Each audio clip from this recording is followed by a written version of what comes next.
So how does ownership work if I don't have residency or a visa for the UK? That is a very good question.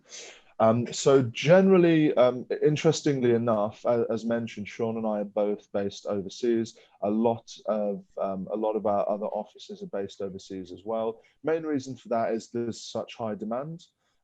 So essentially, it is a very accessible market. So looking at property ownership, if you're not a British resident or if you're never going to go to the UK, may surprise some, but that there's a lot of people in that situation. There's a lot of people who have invested in the UK despite these conditions.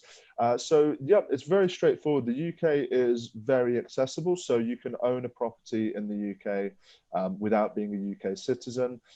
This is what our business looks to do. We look to facilitate that process.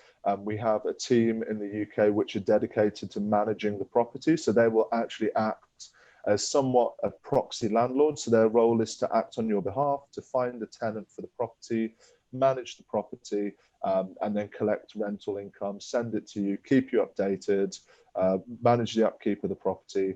With the legal side as well, so with actually the first stage, which is reaching ownership, so going through the legal process, we work with solicitors that operate internationally.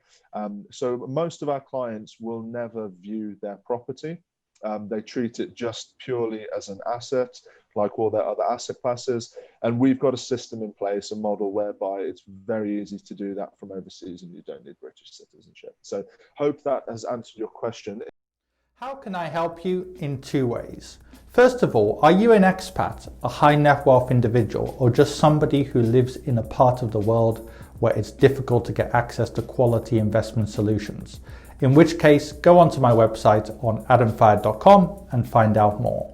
If you don't fit into any of those categories, then in which case there's a range of free material on my website, on this YouTube channel, and indeed on my Quora, where I get over 200 or have received over 231 million views in the last few years.